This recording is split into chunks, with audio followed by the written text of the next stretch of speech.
Bom dia, meus irmãos, graça e paz. Meu nome é Vânia Braga, sou membro da Igreja Batista Canaã e hoje vamos dar início a mais uma aula da nossa Escola Bíblica Dominical. Antes de iniciarmos, eu gostaria de parabenizar os nossos irmãos que ministraram as aulas anteriores, a nossa irmã Solange Couto, Marcelo França, Samuel Neto. E caso você, meu irmão, minha irmã, não tenha assistido essas aulas, eu aconselharia vocês assistirem e na seguinte ordem. Primeiro, assistam a aula do nosso irmão Samuel Neto. Ele aborda a questão de nós estarmos neste mundo, mas nós não somos este mundo, que nós somos estrangeiros, que nós temos outra origem. E aí você poderia até perguntar, mas como que eu vou viver nesse mundo se eu não sou dele? E a sua resposta está na aula do nosso irmão Marcelo França, quando ele fala do equilíbrio, que nós realmente temos que ter equilíbrio, e aí o nosso andar e o nosso falar realmente será diferente. Na sequência vem a aula da nossa irmã Solange, quando ela fala sobre oração. E eu quero complementar esta aula de oração falando sobre jejum. Algumas pessoas, irmãos, eles aderem à prática do jejum para a perda de peso, né? E aí eles realizam jejum intermitente. Outras pessoas se abstêm de alguns alimentos para manter uma dieta saudável, e isso realmente é muito bom para o nosso corpo. Mas o jejum que eu quero abordar aqui nesta manhã é o jejum bíblico, é aquele jejum que mortifica a nossa carne, mas revigora o nosso espírito.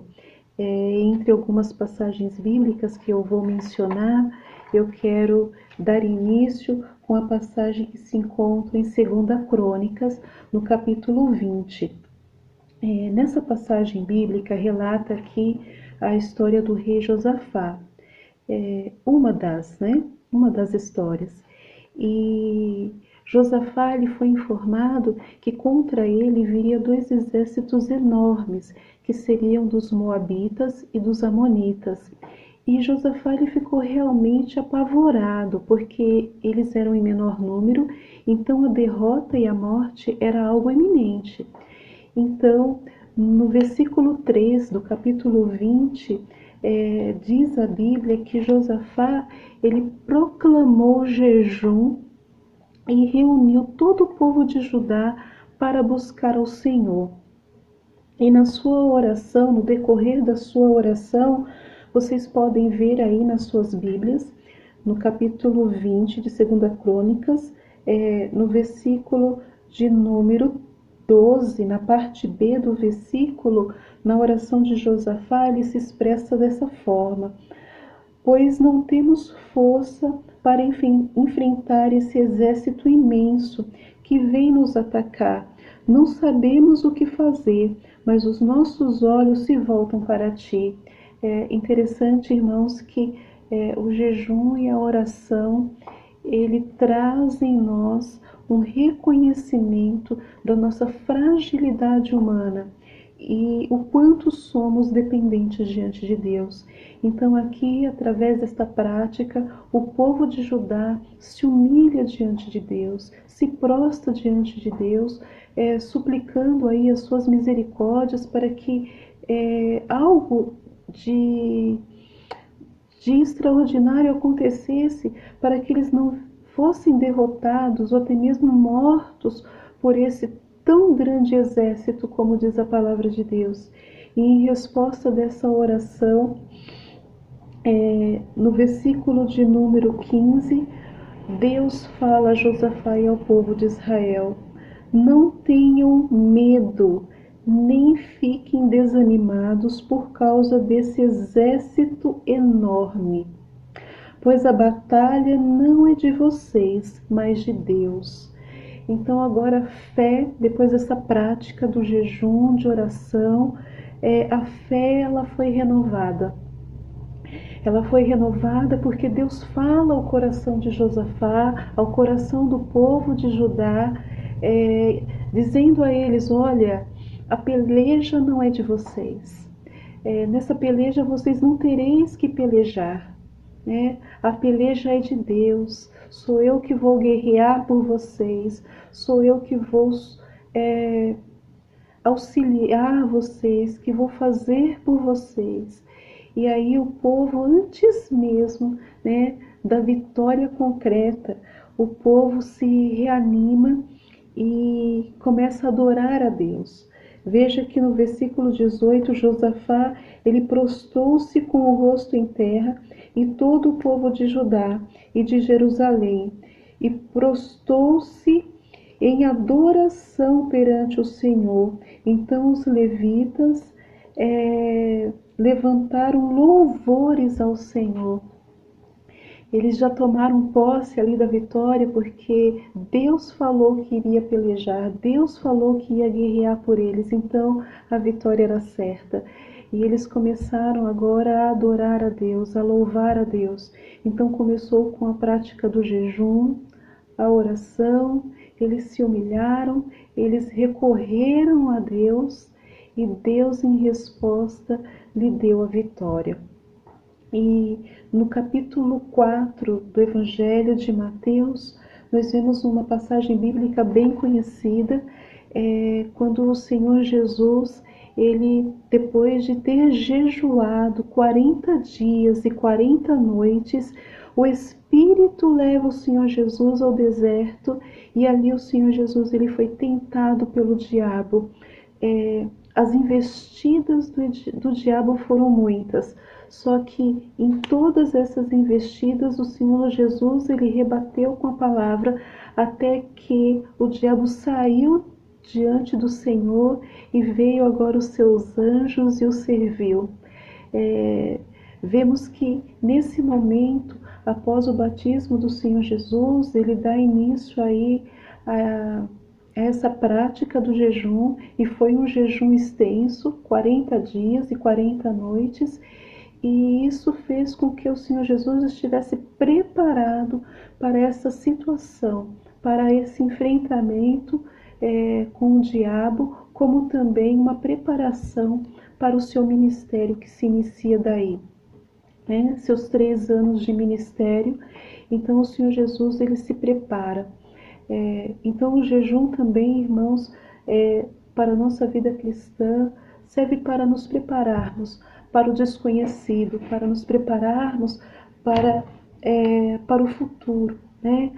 Para aquilo que não sabemos.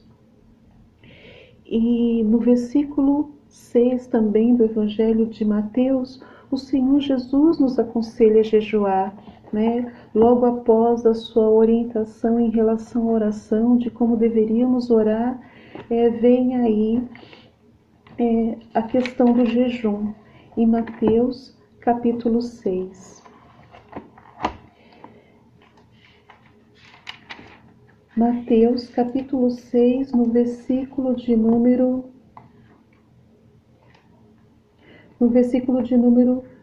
16, que diz assim, irmãos: quando jejuarem, não mostrem uma aparência triste como os hipócritas, pois eles mudam a aparência do rosto a fim de que os outros vejam que eles estão jejuando. Eu digo verdadeiramente que eles já receberam sua plena recompensa. Mas ao jejuar,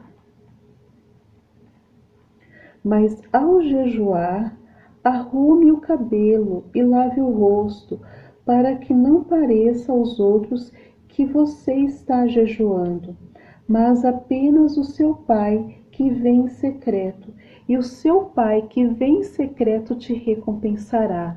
Então o Senhor Jesus também, ele fala para nós jejuarmos e como devemos estar nesse período de jejum. Nós não precisamos falar para ninguém que estamos jejuando e não precisamos ficar com aquela aparência de abatidos ou de entristecidos para que levantemos questionamentos, mas que nós possamos estar encorajados, estar uma face íntegra, arrumados, para que somente o nosso Pai, que estás no céu, ele conhece o nosso coração e o nosso propósito, ele saiba e nos recompense. Porque o jejum, irmãos, ele tem que ter um propósito, né? O jejum, ele é uma restrição de alimentos que pode ser de forma parcial ou total num determinado período. Então você tem que ter um propósito para jejuar, você tem que ter um propósito e colocar esse propósito diante de Deus, assim como também o tempo que você vai estar em jejum, o tempo que você vai se recolher para esta finalidade. Iniciamos o jejum conforme as nossas condições, seja ele parcial, seja ele total. Iniciamos o nosso jejum e com oração, finalizamos o nosso jejum também com oração. E durante esse período, irmãos, nós devemos estar realmente recolhidos, somente orando e meditando na palavra de Deus. Às vezes, estamos jejuando e nos distraímos e fazemos alguma atividade que exige do nosso corpo um gasto de energia. E isso não nos faz bem porque possivelmente vamos passar mal. E eu falo com experiência própria, né? Quando jovem, jejuava semanalmente e fazia até um jejum total. Hoje, as minhas condições físicas só me permitem realizar um jejum parcial. E ainda assim, que eu esteja realmente recolhida, que eu não tenha gastos de energia para que eu não venha passar mal. Então, conforme as suas condições, conforme as suas limitações, escolha o seu tipo de jejum, escolha o tempo determinado e se recolha, irmãos, para buscar a face do Senhor. No Salmo de número 35, o rei Davi, ele também jejuava, né? E é interessante que também é bastante apropriado para o momento em que vivemos, pois aqui no Salmo de número 35, deixa eu abrir aqui a minha Bíblia, e os irmãos podem acompanhar também na Bíblia de vocês, no versículo de número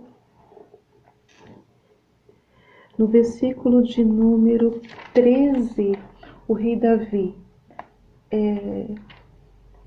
contudo, quando estava doentes, usei vestes de lamento, humilhei-me com jejum e recolhi-me em oração.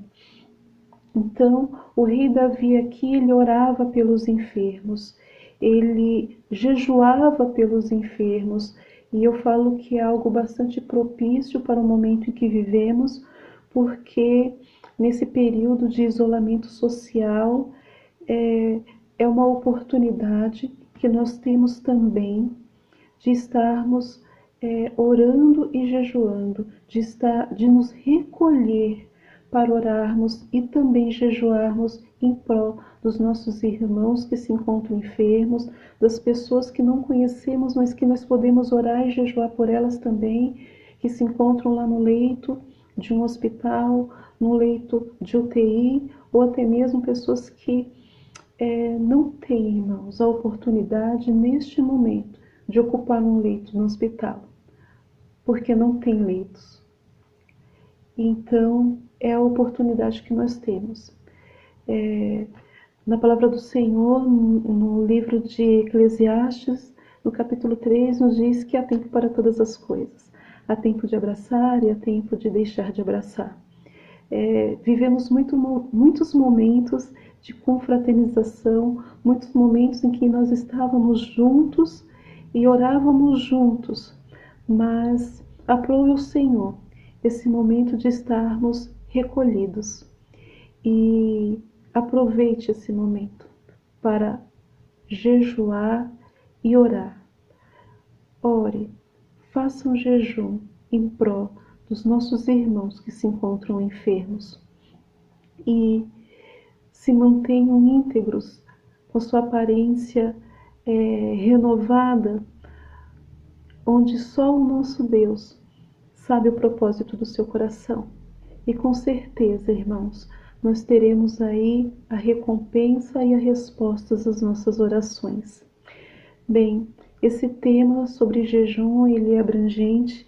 Na verdade, eu só arranhei aí a superfície do assunto, como diz o nosso irmão Caio, mas eu quero realmente que os irmãos meditem nessas passagens bíblicas, que os irmãos se aprofundem realmente nesse tema, porque o jejum faz parte de uma disciplina da nossa vida cristã, meus irmãos. Nós devemos estar em oração, em jejum e em leitura da palavra de Deus. Faz parte da disciplina. Então, se você ainda não teve essa experiência, se você não tem esse costume, esse hábito, adquira, né? Pouco a pouco, conforme as suas condições, mas faça para agradável, para agradar ao Senhor, para que seja agradável ao Senhor. Deus abençoe meus irmãos, que vocês tenham um ótimo domingo de Páscoa, sabendo que a nossa Páscoa é a ressurreição do nosso Senhor Jesus. O Senhor Jesus, ele venceu a morte e ele ressuscitou no terceiro dia, e com ele ressuscitou a nossa esperança, a nossa alegria, a nossa paz. Então, que você tenha um ótimo domingo de Páscoa. Eu quero orar com você e por você. Maravilhoso Deus e Pai, glorificado, exaltado seja o teu nome, meu Senhor. Somos gratos a Ti, ó Deus, pela Tua infinita misericórdia, pelo Teu amor e pela Tua graça, porque nos alcançaste com a Tua bênção, a bênção da salvação, através do Teu Filho Jesus, que ali foi sacrificado na cruz do Calvário. Obrigado, Senhor, porque nos aproximaste de Ti, ó Deus, através do sacrifício do nosso Salvador. Mas nos alegramos, ó Deus, porque Ele venceu a morte. O nosso Senhor ressuscitou. Obrigado, ó Pai. Obrigado pelo cumprimento da Tua palavra. Obrigado, Senhor Deus, pela renovação da nossa fé e esperança, porque o Senhor ressurgiu. Obrigado, ó Deus. E que neste domingo de Páscoa, Senhor, o Senhor possa renascer em vários corações, nos corações dos nossos familiares, nos corações dos nossos amigos que ainda não entenderam o plano da salvação, que ainda não entenderam o sacrifício da cruz, mas que assim como o Senhor saiu daquele sepulcro e ressurgiu, o Senhor possa ressurgir nesses corações. Dê a cada um dos nossos irmãos um dia abençoado, um domingo abençoado. Abençoe o nosso pastor, nossa igreja, abençoe o teu povo na face da terra. É o que eu lhe peço, Pai amado, em nome do Senhor Jesus, que vive e que reina e que irá reinar para todo sempre. Amém. Deus abençoe meus irmãos. Um forte abraço.